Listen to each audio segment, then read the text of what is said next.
एक ही था, और वो हमारा आदिकाल का नाम राधा स्वामी नाम ही है, ना दूसरा नाम है। दूसरे लोगों ने मिलोनी कर दी, बदल दिया, कोई किसी ने कुछ बना दिया, किसी ने कुछ बना दिया। ये कितने और दूसरे डेरे हैं, राधा स्वामी मत से निकले हुए हैं। आप सभी को प्यार भरी राधा स्वामी जी। देखिए, जो आज का सत्संग का विषय है उसमें महाराज जी ने बताया कि अगर इस दुनिया में कुछ सच्चा है तो सिर्फ राधा स्वामी नाम है। राधा स्वामी नाम से बड़ा कुछ भी नहीं है। जो भी जितने ये और धर्म है, जितने भी जो भी संस्थाएं हैं, ये सब राधा स्वामी नाम से ही प्रचलित है। और साथ ही महाराज जी ने बताया कि जो इंसान राधा स्वामी नाम लेता है उस व्यक्ति का जीवन सरल और सार्थक बन जाता है। उस व्यक्ति के जीवन से दुख चले जाते हैं और उस व्यक्ति का जीवन बिल्कुल पाक पवित्र बन जाता है। और साथ ही महाराज जी ने बताया कि जो व्यक्ति अच्छे कर्म करता है, जो व्यक्ति नाम कर लेता है, नाम का सिमरन करता है, वह व्यक्ति अपनी मंजिलों को प्राप्त कर लेता है और अपने जीवन में सुख को प्राप्त कर लेता है। तो चलिए आपका कीमती समय लेते सत्संग को शुरू करते हैं। महाराज ने सत्संग में बहुत प्यारी प्यारी बातें बताई है। कृपया उन बातों को पूरा सुनकर अपने जीवन को सार्थक अवश्य बनाइए। राधा स्वामी। हम कितने जन्म बीते हैं इस मन की गुलामी करते करते, जिस योनि में जिस जन्म में गए मन के कहे तो हमने काम किए हैं। ये मन बड़ा शक्तिशाली हो गया है, इसका मन का सब चीज़ों पर काबू है, हमारी इंद्रियों पर, कर्मेंद्री ज्ञानेंद्री सब इसके अधीन है। जो मन चाहता है वही करते हैं।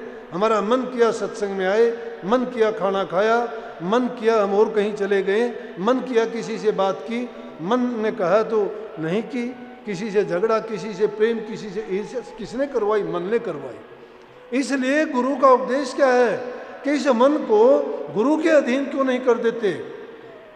तन मन धन की ली जगात, इन तीनों चीजों की गुरु जगात ले लेता है। शिष्य उतारे भव से पार, सूरत बह थी नो की धार। हमारी सूरत 9 दरवाजों में भटकी हुई है। ये 9 दरवाजों में का मतलब है इनके द्वारा इसके सारे काम हैं, लेकिन 10वां रास्ता जो जाता है वो उस गुप्त खजाने की ओर जाता है, जिसमें स्वयं प्रभु की बैठे हुए हैं। जहाँ से ये रूह बिछड़ के आई थी उसका रास्ता है। उसके लिए करने के लिए मन की वृत्तियों को एकाग्र करना पड़ेगा। मन में हमें हमेशा यही चिंतन रहना चाहिए कि मैं अच्छे से अच्छे काम करूं। गुरु भक्ति इसी को कहते हैं कि गुरु का वचन हमेशा उसको याद रहे। गुरु वचन अगर 1 मिनट के लिए भी हम भटक जाते हैं, मन अपना घेरा उसी टाइम घाल लेगा। ये इसी दाव पेच में लगा रहता है कि कब ये भटके और कब इसको मैं दबोचूं। इसलिए मन और माया के ऐसे खेल हैं जो जीव को अपनी पकड़ से बाहर नहीं होने देते। अगर हम थोड़े से भी भटकते हैं, उसी टाइम समझो कि उनके फंदे आगे से आगे लगते चले जाते हैं और फिर निकलने नहीं पाते। लेकिन जब हम गुरु की ओर चलते हैं और गुरु के वचन को अपना लेते हैं, उसमें संतों ने तो ये कहा है कि संतों के संग में जो की भूसी खा, खीर खांड हलवा मिले, साकेत संग न जा। दुष्टों की संगत में रह के तुम्हें कितना ही धन दौलत आनंद सुख संसार के पदार्थ मिले तो भी उनकी ओर नहीं जाना चाहिए। लेकिन सत्संगत में गुरु की ओर अगर आपको जौ की भूसी उसके छिलके की रोटियां मिले तो भी समझो कि आपके लिए अमृत का काम करेंगे। क्यों करेंगे? कि वो आपको इंद्रिय भोग में नहीं फंसने देंगे, मन के गुलाम नहीं बनने देंगे, मन में बुरे विचारों को नहीं पनपने देंगे। तुम्हारी सात्विक जो खान पान होगा उसके कारण हमारे विचार शुद्ध होंगे, और जब हमारा विचार शुद्ध होंगे, रहनी हमारी अच्छी होगी, चरित्रवान जब हम होंगे, अच्छों का संग जो करेंगे उनमें अच्छाई की बात होंगी। इसलिए गुरुमुखों का संग करने का नियम बताया गया है कि गुरुमुखों का संग करो। जब ब्याही से ब्याही मिलती है तो उनको अच्छी बात लगती है दोनों की, लेकिन अगर ब्याही औरत को कुंवारी लड़की मिल जाती है तो उन दोनों की बात मिलती नहीं है, क्योंकि ब्याही हुई और लड़की का जो आनंद है वो बिना शादी वाली लड़की नहीं जानती। ब्याही से ब्याही मिली तो उनकी एक बात मिल जाती है, दोनों कुंवारी से कुंवारी मिलती है उनका ठीक है। इसलिए गुरु के पास जब जाते हैं तो गुरु हमारा अज्ञान का पर्दा हटा देता है। अज्ञान है क्या? यही अज्ञान मिटाना है कि हम किस काम के लिए आए थे। मनुष्य का चोला इसलिए नहीं मिला था कि हम संसार में रह के इसमें विचरते हुए सुख दुख एक कोई बड़ा छोटा ऊंचा नीचा मान लें। अरे ऊंचा तो वही है जिसने इंसान का चोला लेके भक्ति के रास्ते पे चल के अपने जीवन को सफल कर लिया। अगर उसने अपने जीवन को नहीं बनाया उसी भक्ति के रास्ते में जब चलोगे ना, सारी की सारी चीज़ें आपका साथ देना शुरू कर देंगी। मन में जब शांति आ जाएगी, भटकना आपकी मिट जाएगी, कर्मों की जंजीर कट जाएगी, तो सीधा रास्ता आपका होगा मोक्ष का। जहाँ मोक्ष मिल जाती है वहाँ ईर्ष्या द्वेष बुराई नहीं है, सब एक प्रकार का वहाँ आनंद ही आनंद ढाक के मारता है। वहाँ आनंद रूपी सागर है जिसमें प्रभु के गुण है, इसीलिए आत्मा को परमात्मा का रूप कहा गया है। इस आत्मा में ही उस प्रभु के गुण थे, लेकिन ये इस काल जाल में माया देश में आने के बाद इसमें ये सारे दोष भर दिए। किसने? काल ने भर दिए, क्योंकि ये दुनिया उसकी है, हुक्म इसका चलता है, उसका एजेंट मन है, वो मन के माध्यम से सारे काम करवाता है। लेकिन गुरु महाराज की शरण में जो जीव सच्चे मन से पूरे समर्पण भाव के साथ अपने आप को अर्पण कर देता है, उसके सारे द्वंद्व पाप बुरे कर्म कट जाते हैं और वो एकदम पाक साफ और पवित्र हो जाता है। वही रूह जो पाक और साफ होती है वही प्रवेश पा सकती है। जब तक ये दोषों में फंसी हुई है, जब तक इसके कर्म बाकी हैं, उन कर्मों का बोझ लिए संसार में भटकती हुई रहेगी ये। इसलिए इंसान का चोला जो हम लेके आए हैं, इसमें उन गंदे कर्मों के वजन को लाद के और उसके हम गुलाम बन के इसको ढोते ढोते पहले ही बहुत संसार में विचरते रहे हैं। अब तो ये अच्छा अवसर हमें मिला है कि इंसान का चोला मिला है, सत्संग मिला है, गुरु मिले हैं, नाम की दीक्षा मिली है, और फिर भी अपने जीवन को हम सफल और कामयाब नहीं करना चाहते, तो हमारे से ज़्यादा मूर्ख कोई नहीं हो सकता। व्यापार करने आए, पूंजी लेके आए, लेकिन पूंजी को कोई बर्बाद नहीं करता। चतुर सियाणे वही जीव हैं जिन्होंने संतों की शरण लग के उनकी लड़ फड़ के अपने जीवन को सफल बनाया। वही उस पूंजी जो लेके आए थे उस साहूकार से, उसका चौगुना नहीं, 8 गुना नहीं, 1000 गुना मुनाफा कमा के लेके गए और संसार से अपना लेखा निमेट के गए।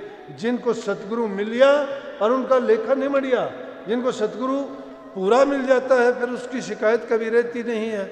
मुझे तो पूरा सतगुरु मिला था, धन्य कर दिया मुझे। मैं नहीं तो दुनिया के दूसरे जीवों की तरह से मैं भी उन पाप कर्मों में लिप्त था, बुराइयां भरी हुई थी, कानी कोटि के नहीं थे। गुरु ने कृपा दृष्टि मेहर की तो उस दिन मुझे ये मिला था। अब ये 70वां साल आ गया काम करते करते। मैं तो जब ये अवसर मुझे मिला था ऐसा करने के लिए गुरु महाराज से प्रार्थना की थी। मैं अब बताता हूँ, कई बातों को मैं बताता नहीं, रख लेता हूँ अपने दिल में। मैंने कही थी गुरु महाराज ज़्यादा नहीं, मुझे 5-7 साल का समय देना, ताकि मैं ये करके दिखाऊं कि मैंने गुरु की जो शिक्षा थी उसको कैसे फैलाया और मैंने क्या किया। लेकिन गुरु महाराज ने तो उससे ज़्यादा कृपा कर दी। मैंने 5 साल मांगे थे, 7 साल मांगे थे, 20 साल तो हो चुके। लेकिन अब ये पता नहीं कि गुरु महाराज जो चाहते हैं, कितने दिन के लिए कैसे चाहते हैं, वो उनकी मर्जी रजा है।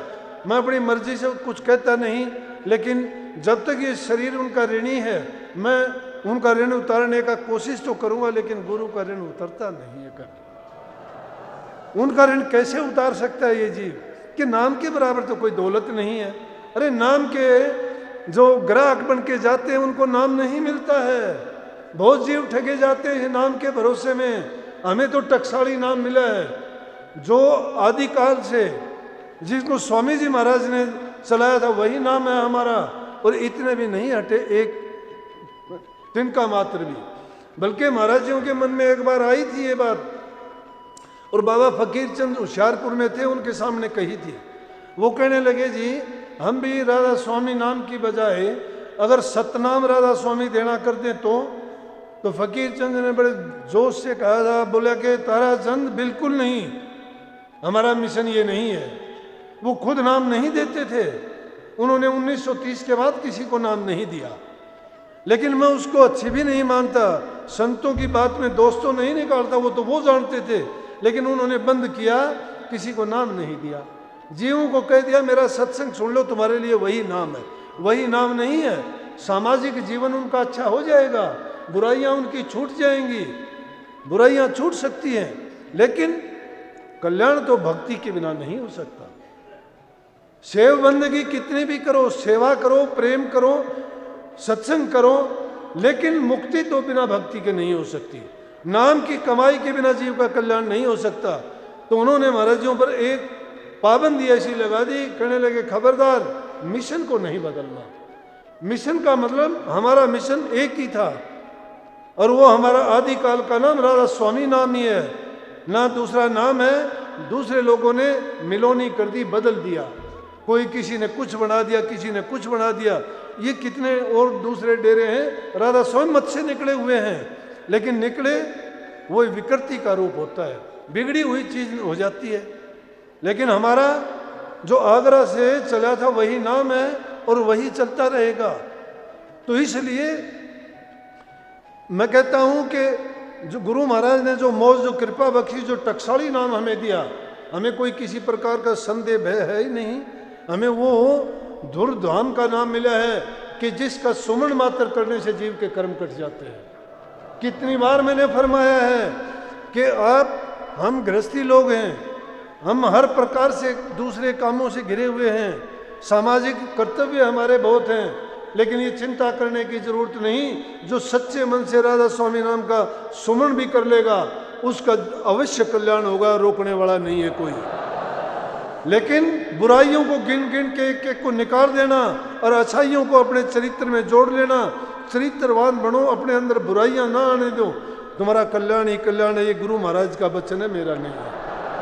तो सबको आशीर्वाद, बहुत बहुत आपको बधाई इस दिन की कि आप सब इस सत्संग उत्सव में शामिल हुए। जहाँ कहीं सत्संग मिलता अवश्य जाओ, हमारे लिए सत्संग से बढ़ के है क्या? बार बार जाओ, नहीं तो अगर सत्संग से भटकोगे मन भटक जाएगा। गाड़ियों पे लिखा देखा ना, कई गाड़ियों पे देखते हैं, हम तो अपने मतलब की बात लेते हैं। गाड़ियों के पीछे जब कहीं मैं सफ़र पे जाता हूँ सड़कों पे, तो गाड़ियों पे पीछे लिखा होता है कि सावधानी हटी और दुर्घटना घटी। वो तो गाड़ी के लिए लिखते हैं, लेकिन हमने अपने जीवन पर लिया कि हम अपनी सावधानियाँ हमारी घटेगी तो दुर्घटना घट जाएगी, ये मन भटका देगा, गिरा देगा। लेकिन गुरु महाराज हमारी रक्षा करते हैं, अंग संग्रह के करते हैं, हर हाल में करते हैं। अपने आप पर यकीन लाना सीखो, गुरु महाराज दूर नहीं जाते कभी भी, मेरे तो हरदम साथ रहे हैं। सोते जागते उठते बैठते हर काम में साक्षात प्रकट होकर अपने काम करते हैं, पूरे के पूरे। मैं हैरान हो जाता हूँ, ऐसी ऐसी बातें अगर बताने लगूँ तो इतनी बड़ी लंबी उनकी लिस्ट बन जाएगी, कहते कहते ख़त्म नहीं होंगी। लेकिन मैं आपको तो इसलिए बताता हूँ कि आप भी ऐसा करने की कोशिश करो। अगर फिर नहीं हो तो फिर बताना। अब मतलब पड़े, दुख पड़े तो गुरु नाम सबको याद कर लेते हो, सब देवताओं को बुला लेते हो, पूरे घूम फिर के एक को भी नहीं छोड़ते। और जब सुख आनंद होता है तो आप किसी को भी याद नहीं करते। इसलिए प्रेमियों, इसके मूल कारण है कि घरों में प्यार रखो, बूढ़े बुजुर्ग की इज्जत कदर करो। आज जो चीज़ है, कितना बड़ा पाप है, बेटी बचाओ वाली कहते हैं कि बेटी बचाओ। अरे बेटी नहीं बचाओगे तो सृष्टि का ही अंत हो जाएगा, इससे बढ़ के कोई पाप नहीं है। कहीं देखो पानी की कमी होती जा रही है, पेड़ों को काटता जा रहा है, वो पक्षी नहीं रहे, जंगली जानवर नहीं रहे, कहाँ लोप हो गए वो हमारी बुरे कर्मों के कारण उनका परिणाम है। ये पेड़ों को काटना तो अपनी संतान को काटने जैसा है। पर्यावरण तो अपने आप बुरा हो गया। अब देखते हैं नए से नए रोग हैं, बीमारियां हैं, इंसानों में देखो, जीवों में देखो, फसल में देखो, ऐसी ऐसी बीमारियां पैदा होती हैं, नहीं मिटती वो। क्यों नहीं? कि पर्यावरण को दूषित हमने किया है। पेड़ जो हमें हर प्रकार से मदद करते हैं, सारी चीज़, दवाई उनसे मिलती, लकड़ी उनसे मिलती, हमारा संस्कार भी उनसे होता है, खाना पकाने का काम वो करते हैं, चेयर टेबल जो भी चीज़ हैं, खाट पीढ़ी, जितनी चीज़ें वो सारी पेड़ों से मिलती हैं, छाया उनसे मिलती हैं, दवाइयाँ उनसे मिलती हैं, जीवन के लिए भोजन, फल, सब्जियाँ सब उनसे मिलते हैं। और फिर उन्हीं को काट काट के बर्बाद करते हैं। ये ना सोचना कि कभी कह दो कि हम तो ऐसे पेड़ काटते हैं जिन पे फल लगते नहीं, लेकिन वो पेड़ नहीं रहेंगे तो फलदार पेड़ तो अपने आप ही खत्म हो जाएंगे। ये दवाइयों वाले पेड़ भी अपने आप खत्म हो जाएंगे, क्योंकि वातावरण जो उनके कारण शुद्ध रहता है। मैंने देखा कि चाय बागान में बहुत से जहाँ चाय बागान लगाते हैं उनके साथ साथ और पेड़ भी उसमें उगाते हैं। फिर मैंने एक विचार किया, मैं ये पेड़ क्यों, इनमें दूसरे बड़े पेड़ों की ज़रूरत की, ये 2-4 पौधों को ख़राब और करते होंगे चाय वाले। बोले ना जी ना, ये वातावरण को ठीक रखने के लिए लगाए जाते हैं ये पेड़ भी। तो जब बड़े पेड़, मैंने ख्याल किया बड़े पेड़ इसलिए लगाए जाते हैं, तो अगर उन पेड़ों को ही काट के, जिनका कोई महत्व नहीं मानते हम, कहते हैं झाड़ीदार है, ये जाटी है, ये कीकर है, ये बम्बूल है, ये इतने काम आने वाली इमारती लकड़ी नहीं है, तो अगर उनको ख़त्म कर देंगे तो चंदन के पेड़ भी ख़त्म हो जाएंगे, रबड़ के पेड़ भी ख़त्म हो जाएंगे, फसल होनी भी बंद हो जाएगी। इसलिए ये तो एक संतुलन है प्रकृति का, उस संतुलन को हम खराब करेंगे तो ये इंसानियत भी, ये जीव जंतु भी, ये भी सब बर्बादी के कगार पर चला जाएगा। ये चीज़ें भी इनके साथ साथ आवश्यक है। हर चीज़ को समझना चाहिए कि जब प्रकृति की चीज़ों में हम दखल देंगे तो हम भी अछूते नहीं रहेंगे। लेकिन इन चीज़ों को करते हुए अच्छी आदत जब डालोगे तो ये आपके मन में प्रेम पैदा होगा, सहानुभूति होगी, प्रेम, हृदय में दया भावना होगी। जिसके हृदय में दया है, प्रेम है, वही आदमी श्रद्धावान होगा और वही भक्ति के मार्ग पर चल सकेगा। जो माँ बाप को ठोकर मारता है, उनकी सेवा नहीं करता, अपने वचन से किसी को बुरा भला कह के किसी का दिल दुखाते हैं, किसी की चीज़ों को आगे पीछे से तक के हम ले लेते हैं, कितने दिन जियोगे? क्या करोगे ये चीज़ों का संचय करके? कितने दिन वो चीज़ें साथ दे देंगी? कोई साथ नहीं देती। जाओगे तो सब छोड़ के जाना पड़ेगा। यहाँ कैरू बादशाह का जिक्र नहीं सुना क्या? कैरू बादशाह था, उसने कह दिया कि जो 1 रुपया भी, सब लोगों से सब कुछ छीन लिया। लोग गुजारा करने के लिए अपने चीज़ों के आदान प्रदान से गुजारा करते थे, बड़ी मुश्किल होगी सबको। और उसने पूरे राज्य में 1 सिक्का दे के कह दिया, कोई 1 सिक्का लेके आ जाएगा मेरी लड़की की शादी कर दूंगा। 1 सिक्का अगर चांदी का कोई लेके आएगा, मेरी लड़की की शादी कर दूंगा, राज का मालिक वही होगा।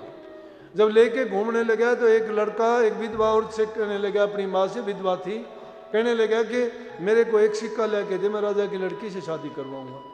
बोली बेटा सिक्का तो मैं तेरे को बता दूंगी, लेकिन वो लालची आदमी है, सिक्का भी ले लेगा, तुझे भी उस जेल में डाल देगा, मार देगा, कहाँ की शादी करेगा? जो लालची और स्वार्थी आदमी होता है उसको किसी बात पर यकीन नहीं करना चाहिए। लेकिन बोला कहाँ से आएगा? बोला तेरे पिताजी जब गुजरे, कब्र में दफनाया गया तो सिक्का उसकी छाती पर रखा था। ये रिवाज है, रखते हैं सबके। वो सिक्का लेके गया, वही हुआ उसके साथ, सिक्का छीन लिया। बोला कहाँ से लेके आया सिक्का? जब मैंने किसी के पास एक पाई भी नहीं छोड़ी, और तुझे ये चांदी का सिक्का कहाँ से मिला? बोला मेरी माँ ने बताया कि जब मेरे पिता को दफन किया गया था तो उस टाइम वो रखा था। सारी कब्रों को पड़वा दिया उसने, सब कब्रों को पड़वा के सारे सिक्के इकट्ठे कर दिए। लेकिन संत समाज के कल्याण के लिए, जीवों के हित के लिए, उनको पाप कर्म से बचाने के लिए और उनका कल्याण और उद्धार करने के लिए आते हैं। वो डरते और घबराते नहीं। कष्ट इसीलिए उनको हुए, लेकिन उनके भ्रमों को मिटा के, उनके अज्ञान को मिटा के उनकी आंख खोलते हैं, भ्रम की काई उठा देते हैं। नानक साहब यहाँ से चल के वहाँ गए और जाके बाजार में कहने लगे कि ये बादशाह बहुत निर्दयी है, ये बड़ा लालची है, स्वार्थी है, ये नरकों में जाएगा। अब उसके सामने जो कोई बोल नहीं सकता था, ये वचन सुन के लोगों ने शिकायत की, कहने लगे नानक साहब क्या कहते हो आप, फांसी तुड़वा देगा। बोला मैं डरता नहीं हूँ, फांसी तुड़वा देगा, कोई बात नहीं। लेकिन राजा खुद वहाँ चल के आया और जब उसने उसकी बातें सुनी तो जब उसको देख के नानक साहब ने ठेकरी इकट्ठी करनी शुरू कर दी, कंकर पत्थर। वो कहने लगा क्या करते हो? बोला कंकर पत्थर इकट्ठे करता हूँ। बोला क्या काम आएंगे? बोला जब मैं संसार छोड़ के जाऊँगा तो साथ लेके जाऊँगा। बोला इनको लेके जा सकता है? बोला कि तू लोगों के गले घोट के जो सब इकट्ठा कर लिया तू लेके जाएगा? आंखें खुल गई। ज्ञान का और गाम का चमका लगता है। राधा स्वामी जी कितने भी बातें बताई जाएं, लेकिन वो सब किस लिए हैं? बात झूठी हो सच्ची हो, लेकिन रोचक बात हमारे दिल में एक उमंग पैदा करती है, उस रास्ते पर चलने के लिए हमें शक्ति देती है, ताकि हम भी अच्छा करें और बुराई के रास्ते को त्यागें। इसलिए बुराई को त्याग के अच्छाई के रास्ते पर चलोगे, नेक काम करोगे और नाम का सुमन करते जाओगे, तुम्हारा चिंतन अच्छा रहेगा, मन पवित्र हो जाएगा। मन पवित्र होने से कर्म भी पवित्र होंगे। जिसकी मन पवित्र नहीं, मन के जीतने से जग जीता जाता है। जिसने अपने मन को जीत लिया उसने सारे संसार को जीत लिया। तो संसार से जीतने का मतलब प्रभु के चरणों में जगह मिल गई और उसका सदा के लिए कल्याण हो गया। तो आप सबको मैं थोड़ी बात बीच में और आ गई थी, मैं ज़्यादा नहीं बढ़ाना चाहता। आप तो सुनते जाओगे, बहुत शांति से आनंद आता होगा। मेरे को भी आनंद आ रहा था कहने में। तो बहुत बहुत आपको आशीर्वाद। मालिक आपको सद्बुद्धि दे, आपके दिलों में प्यार प्रेम की भावना पैदा करें, अच्छा करने के लिए आपको हमेशा शक्ति दे, भक्ति में आपकी रुचि बढ़ाए, आप नेक इंसान बनो, सबका भला करो, सब पर दया करो और अच्छे से अच्छे कर्म करके अपने जीवन को सफल बनाओ। राधा स्वामी। सत्संग को पूरा सुनने के लिए का बहुत बहुत धन्यवाद। हम आशा करते हैं आपने सत्संग को बड़े ध्यान से सुना होगा। तो जैसे पहले साथ संगत जी आपने सत्संग में सुना, महाराज जी ने बताया कि जो सभी अन्य धर्म है, जो सभी अन्य संस्थाएं हैं, वे सब राधा स्वामी से नीचे है, वे सब राधा स्वामी नाम से निकली हुई है। अगर इस दुनिया में कुछ एकमात्र सच्चा है तो है राधा स्वामी नाम। अगर हम राधा स्वामी नाम लेते हैं और सतगुरु के चरणों में जाते हैं तो हमारा जीवन किस तरह सार्थक बन जाएगा, किस तरह पवित्र बन जाएगा, ये सब बातें महाराज जी ने बताई है। और साथ ही जैसे महाराज जी ने बताया कि इंसान अगर नेक कर्म करेगा तो उसके नेक कर्म उसके जीवन में सुख लेकर आएंगे, उसके परिवार को अच्छा बनाएंगे और उसके जीवन को आगे बढ़ाएंगे। और जो इंसान बुरे कर्म करेगा, बुरे कर्म उसे नरक की तरफ धकेलेंगे और उसके जीवन को भी नरक बना देंगे। इसलिए हमेशा अच्छे कर्म कीजिए, दूसरों का भला कीजिए, दूसरों के लिए परोपकार के कार्य कीजिए, ताकि जो आपका जीवन है वो सार्थक बन सके। तो कृपया महाराज जी की इन सभी बातों को, इन सभी वचनों को आप अपने जीवन में अवश्य उतारिए और अपने जीवन को सार्थक अवश्य बनाइए। और साथ ही अगर आपको सत्संग अच्छा लगा तो कमेंट बॉक्स में राधा स्वामी लिखकर पुण्य भागीदार अवश्य बनिए। मिलते हैं जल्दी एक नए और बहुत ही प्यारे प्रवचनों के साथ। तब तक के लिए आप हमें दीजिए राधा स्वामी।